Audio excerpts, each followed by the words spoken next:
बाबा की 12:2 का महावाक्य है। बाबा हम बच्चों को रोज कुछ ना कुछ ऐसी ज्ञान का डोज देते हैं ताकि बच्चों का नशा सदैव चढ़ा रहे। आज बाबा ने कहा तुम बच्चे बहुत बड़े जोहरी हो। ब्रह्मा बाबा तो था ना, लेकिन बाबा ने कहा तुम भी कौन सी जोहरी हो? ज्ञान रत्नों। बाबा ने कहा ज्ञान रत्नों के तुम बहुत बड़े जोहरी हो। ये ज्ञान रत्न सबको दे करके तुम साहूकार बनाना है। स्थूल धन हम देंगे तभी नहीं किसको साहूकार बना सकते हैं, पर ज्ञान धन का जोहरी बनकर हर एक को देना है ताकि उनको साहूकार, जो गरीब है ज्ञान से गरीब है, उनको साहूकार बनाना है। प्रश्न में आज बाबा ने पूछा कौन से संग का अपने आप को बचा के रखना है। तो बाबा ने कहा संग की हीरे जैसा बनाने की, जीवन बनाने के लिए कौन सी बहुत संभाल चाहिए संग का। बाबा ने कहा ऐसा संग करो जो आपकी बहुत ऊंची स्थिति पर पहुंच जाए, और ऐसा संग ना करो जिससे आपकी अवस्था और गिरावट की ओर चला जाए, जिसमें बाबा ने कहा संग तारे वो संग डूबे।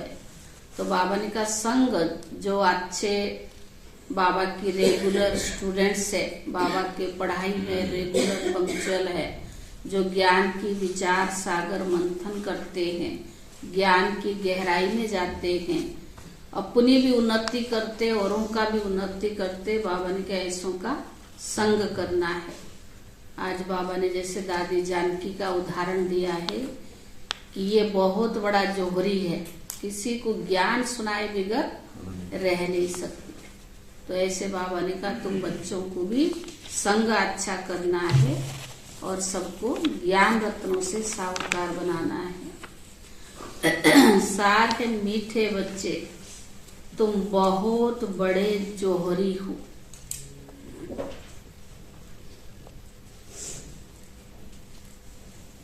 तुम्हें अविनाशी ज्ञान रत्न रूपी जवाहर देकर सबको साहूकार बनाना है।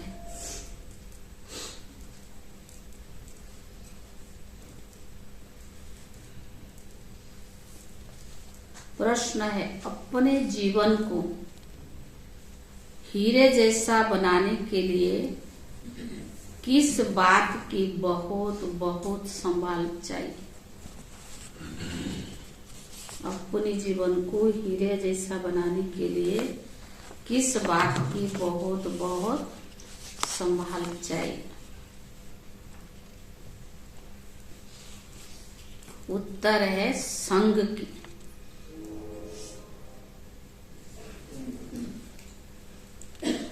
बच्चों को संग उनका करना चाहिए जो अच्छा बरसते हैं,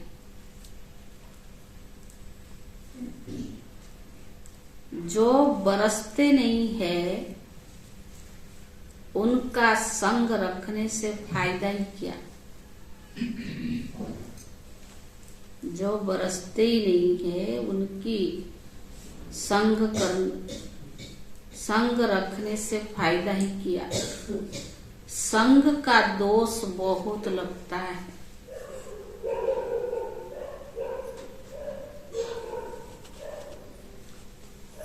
कोई किसके संग से हीरे जैसा बन जाते हैं,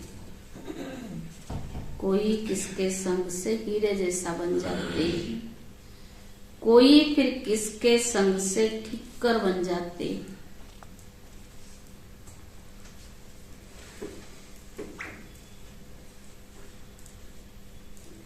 जो ज्ञानवान होंगे वे आप समान जरूर बनाएंगे। संग से अपनी संभाल रखेंगे।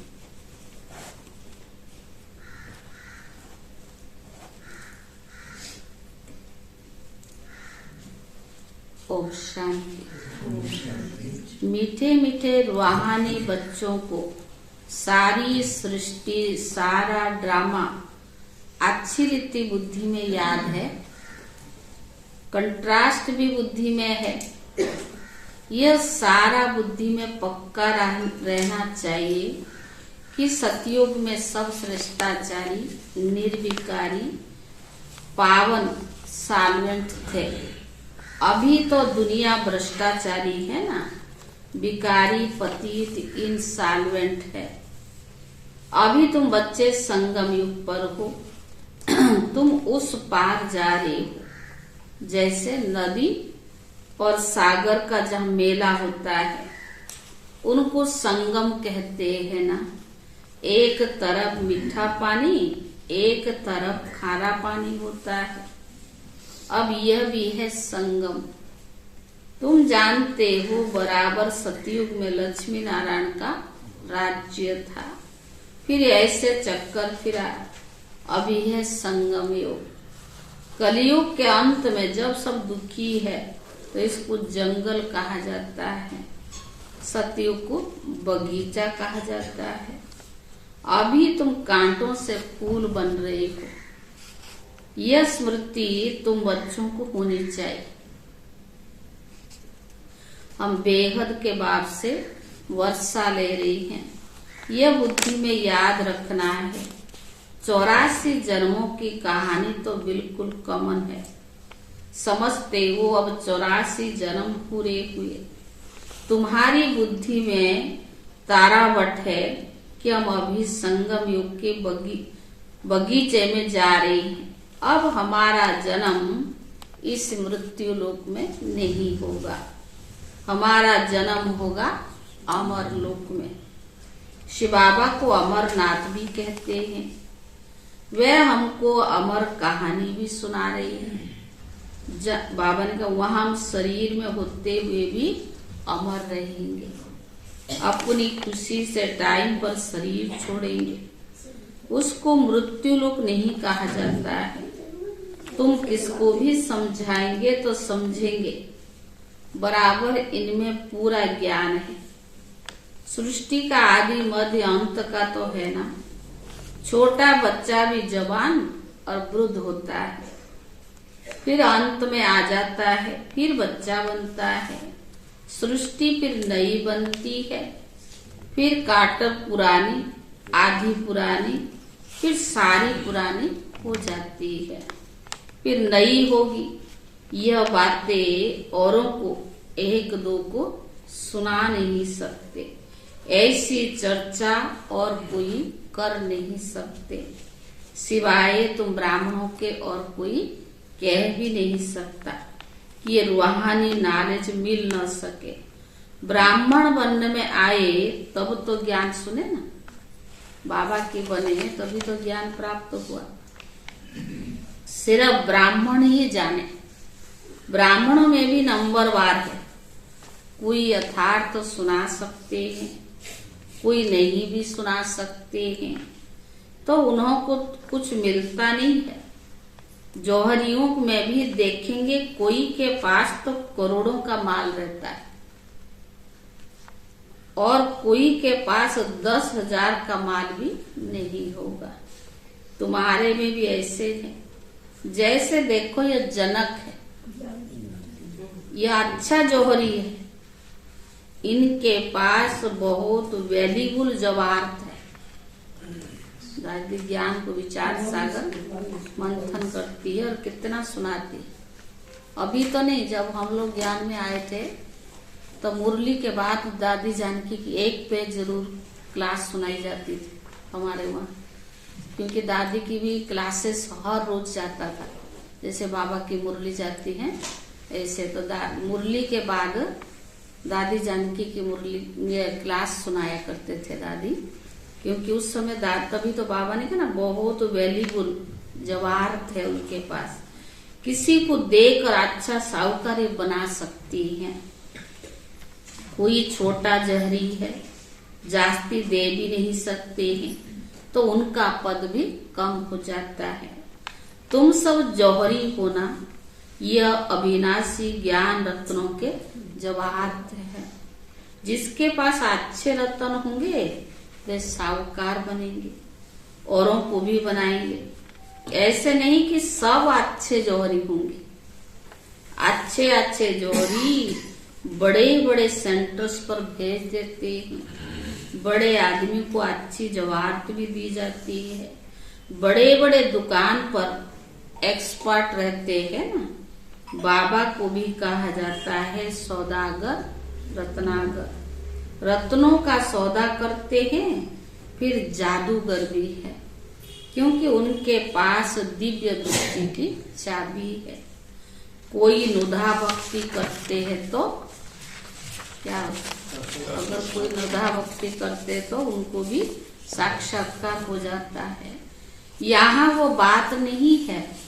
यहाँ तो अनायास घर बैठे भी बहुतों को साक्षात्कार होता था। दिन प्रतिदिन सहज होता जाएगा।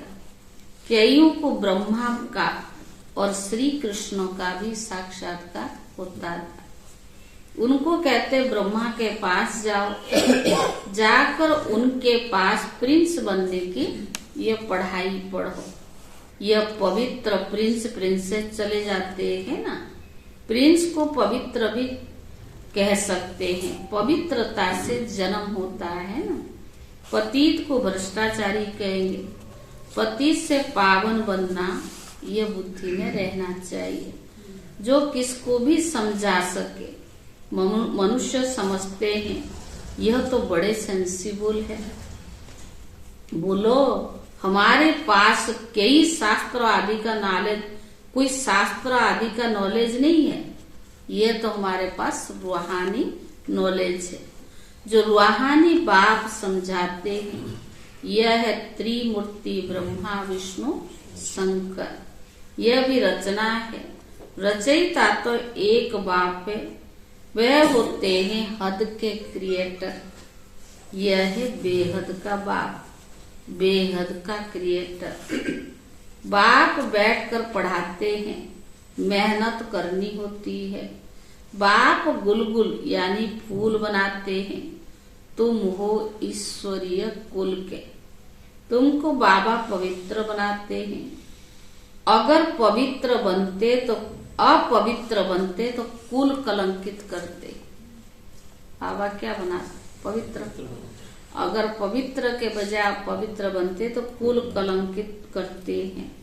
बाप तो जानते हैं ना, फिर भी धर्मराज द्वारा बहुत सजा दिलाएंगे। बाप के साथ साथ धर्मराज भी है।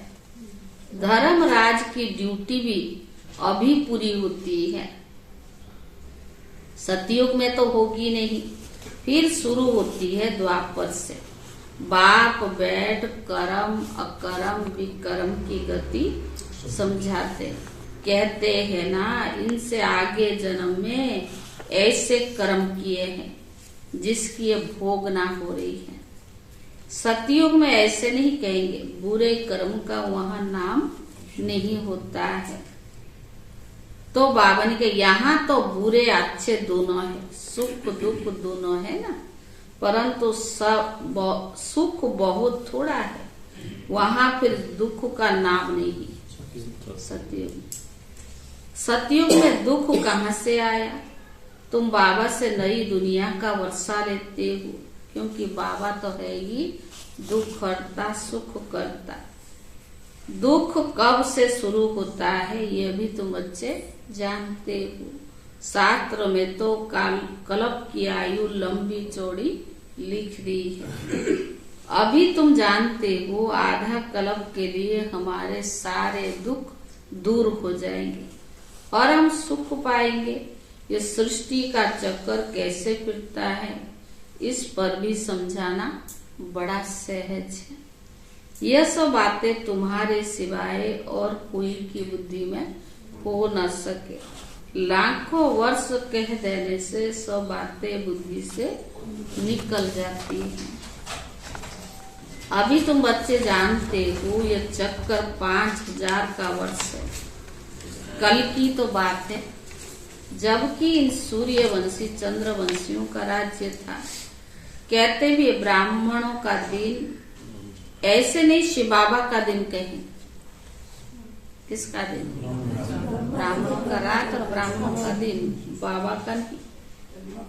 तो बाबा ने कहा शिव बाबा का दिन नहीं कहेंगे, ब्राह्मणों का दिन, फिर ब्राह्मणों की रात। ब्राह्मण फिर भक्ति मार्ग में भी चले जाते हैं।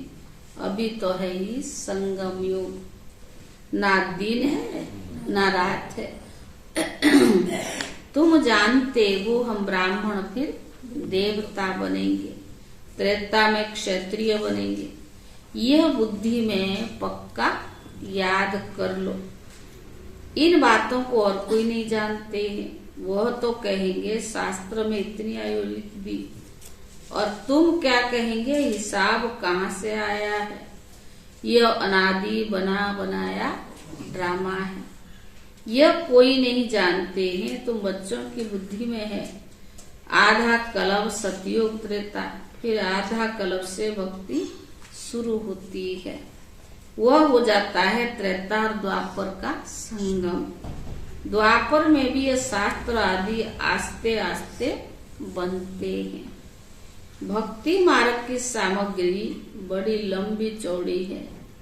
जैसे झाड़ कितना लंबा आस्ते आस्ते बनते हैं, पैदा होते ही थोड़ा बड़ा हो जाता है, धीरे धीरे बड़ा होता है। भक्ति मार्ग की सामग्री भी बड़ी लंबी चौड़ी है। इसका बीज है शिव बाबा। ये उल्टा झाड़ है।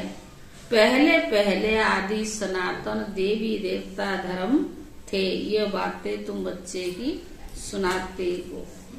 यह तो बिल्कुल नई बात है ना। इस देवी देवता धर्म के स्थापक कोई नहीं जानते हैं। श्री कृष्ण का तो बच्चा है, ज्ञान सुनाने वाला है तो बाप ना, तो बाप को ही उड़ाए, बच्चे का नाम डाल दे।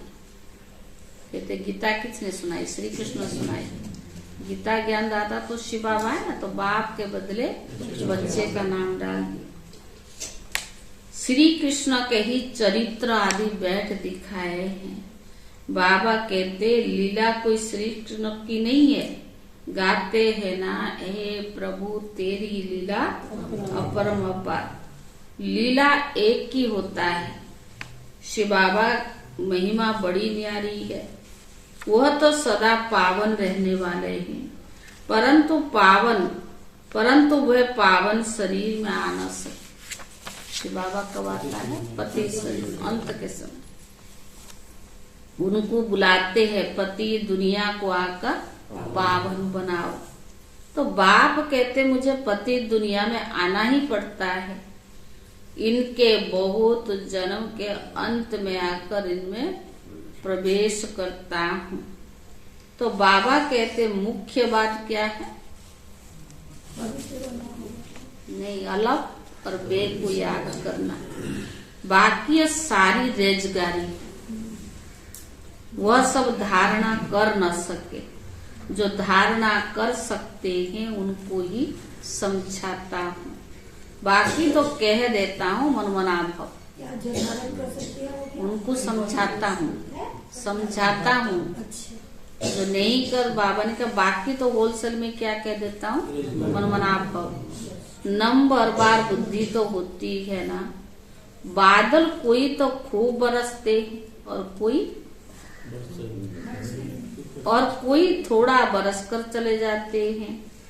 तुम भी बादल हो ना। कोई तो बिल्कुल बरसते ही नहीं है। ज्ञान को खींचने की ताकत नहीं है। मम्मा बाबा अच्छे अच्छे बादल है ना। बच्चों को संग उनका करना चाहिए जो अच्छा बरसते हैं। जो बरसते नहीं है उनसे संग करने से क्या होगा? संग का दोष भी बहुत लगता है। तो बाबा ने कहा संग का दोष भी बहुत लगता है। कोई को तो किसके संग से हीरे जैसे बन जाते हैं और कोई फिर किसके संग से ठीकर जैसा बन जाते हैं। तो बाबा ने कहा पीठ पकड़नी चाहिए अच्छे की। जो ज्ञानवान होगा वो आप समान फूल भी बनाएगा।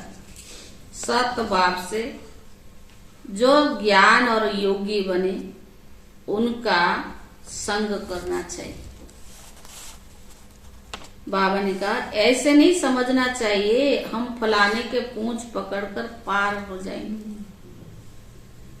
ऐसे बहुत कहते हैं परंतु यहाँ ये बातें है नहीं। स्टूडेंट किसकी पूंछ पकड़ने से पार हो जाएगा क्या? पढ़ाई तो पढ़नी पड़ेगी, पढ़ना तो पढ़े ना। बाप ही आकर नॉलेज देते हैं। इस समय वो जानते हैं हमको ज्ञान देना है, भक्ति मार्ग में उनकी वृद्धि नहीं। बाबा ने कहा भक्ति मार्ग में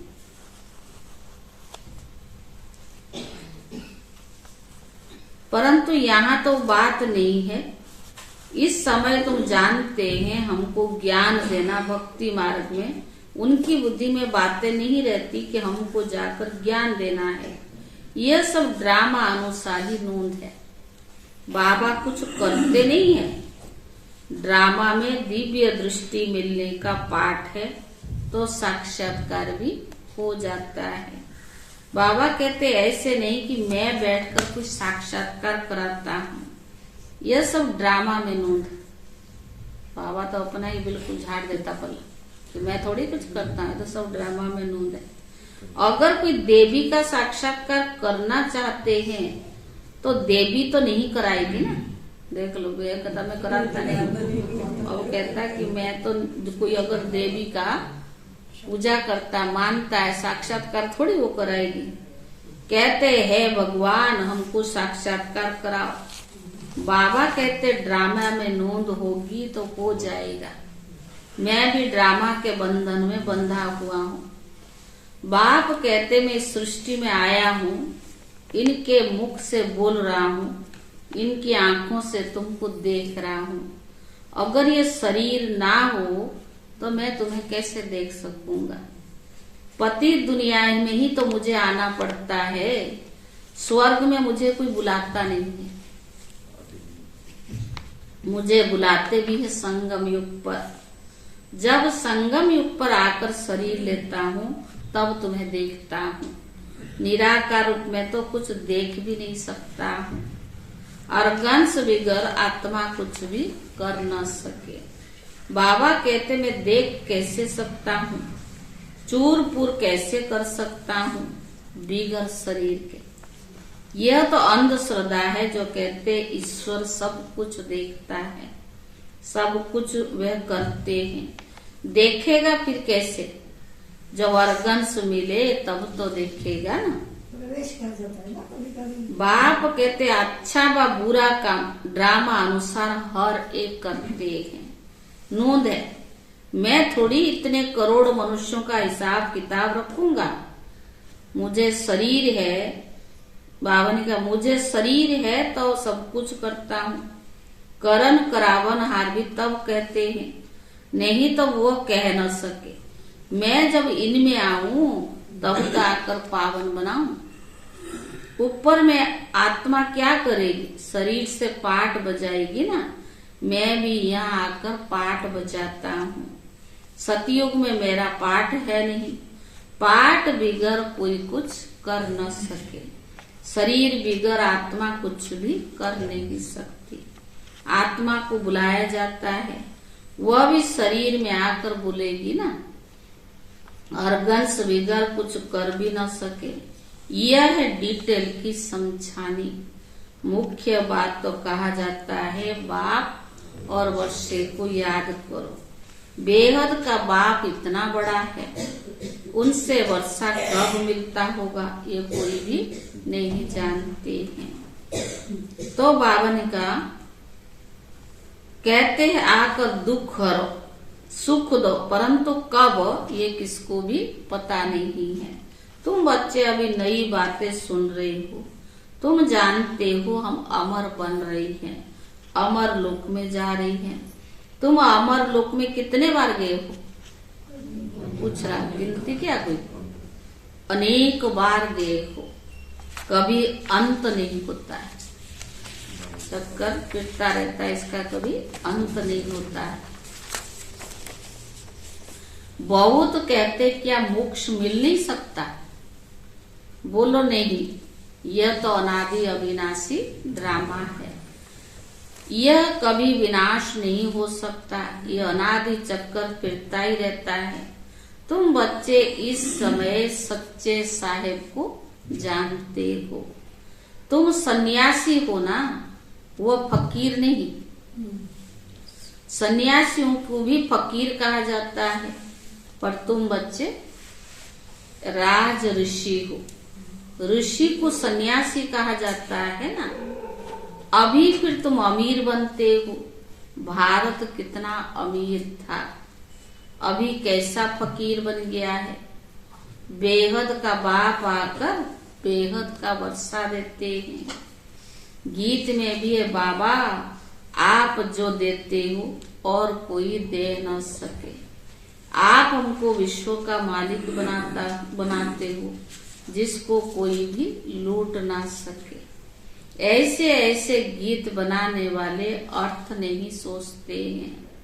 तुम जानते हो वहाँ पार्टीशन आदि कुछ नहीं होगी। यहाँ तो कितनी पार्टीशन है। वहाँ आकाश धरती सारी तुम्हारी रहती है। तो इतनी खुशी बच्चों को रहनी चाहिए ना।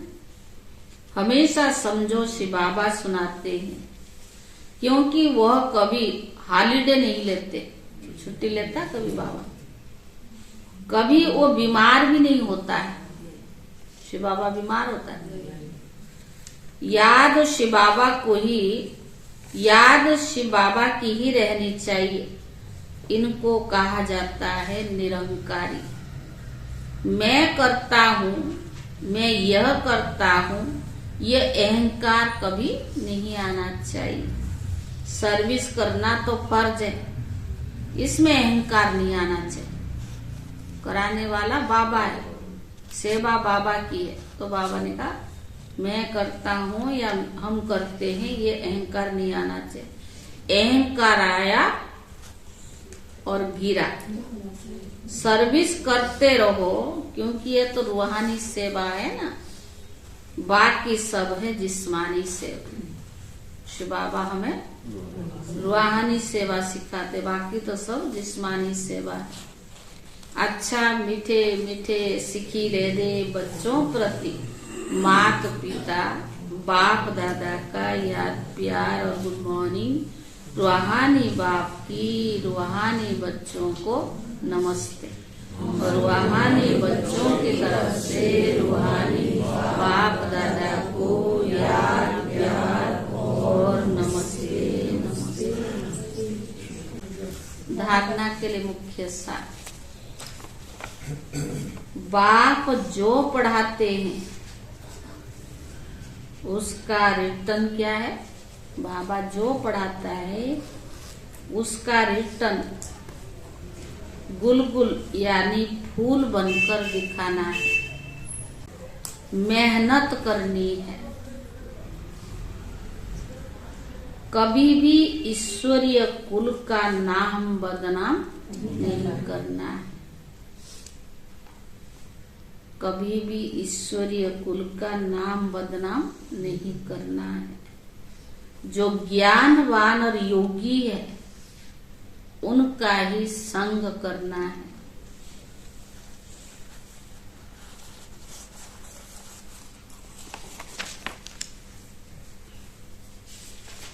दूसरा, मैंपन का त्याग कर निरंकारी बन रूहानी सेवा करनी है।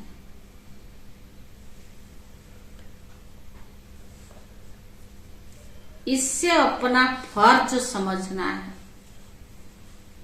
मैंपन का त्याग कर निरंकारी बन रूहानी सेवा करनी है। इससे अपना फर्ज समझना है। बाबा का सेवा करना मेरा फर्ज है। अहंकार में नहीं आना है कि मैं करता हूँ, ये मेरे बिगर होगी नहीं, अहंकार में नहीं आना है। वरदान, व्यर्थ को भी शुभ भावना और श्रेष्ठ भावना द्वारा परिवर्तन करने वाले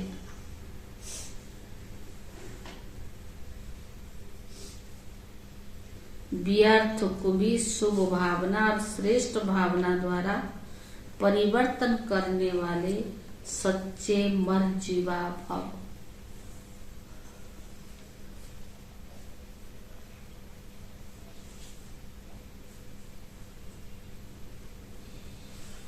वरदान है, व्यर्थ को भी शुभ भाव और श्रेष्ठ भावना द्वारा परिवर्तन करने वाले सच्चे मर्जीवा भव।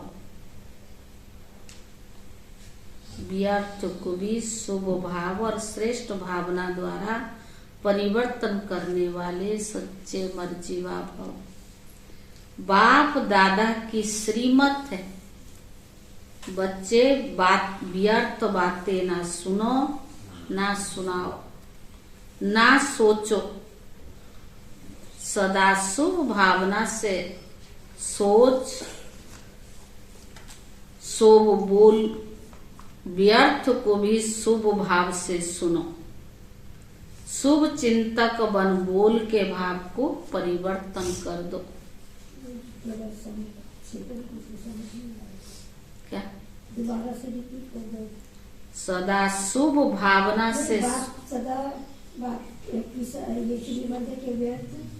व्यर्थ बातें ना सुनो, ना सुनाओ, ना और सोचो, सदा शुभ भावना से सोचो, शुभ बोल बोलो, व्यर्थ को भी शुभ भावना से सुनो, शुभ चिंतक बन बोल के भाव को परिवर्तन कर दो। सदा भाव और भावना श्रेष्ठ रखो, स्वयं को परिवर्तन करो, ना कि अन्य के परिवर्तन का सोचो। स्वयं का परिवर्तन ही अन्य का परिवर्तन है। इसमें पहले मैं, इस मर्जीवा बनने में ही मजा है। इसको ही कहा जाता है महाबली। है दूसरा परिवर्तन होगा तो नहीं, मेरे को होना है, दूसरे के बारे में नहीं सोचना है। तो इसी में ही क्या कहते हैं, इसको कहा जाता है महाबली। इसमें खुशी से मरो, यह मरना ही जीना है, यही सच्चा जीवदान है। स्लोगन, संकल्पों की एकाग्रता श्रेष्ठ परिवर्तन में फास्ट गति लाती है, ले आती है। स्लोगन है, संकल्पों की एकाग्रता श्रेष्ठ परिवर्तन में फास्ट गति ले आती है। अव्यक्त इशारा, एकांत प्रिय बनो, एकता और एकाग्रता को अपनाओ। संगठन की शक्ति जो चाहे वो कर सकती है। संगठन की निशानी का यादगार है 5 पांडव। एकता की शक्ति, हाँ जी विचार दिया, एकता के बंधन में बंध गए। यही एकता सफलता का साधन है। ओम शांति।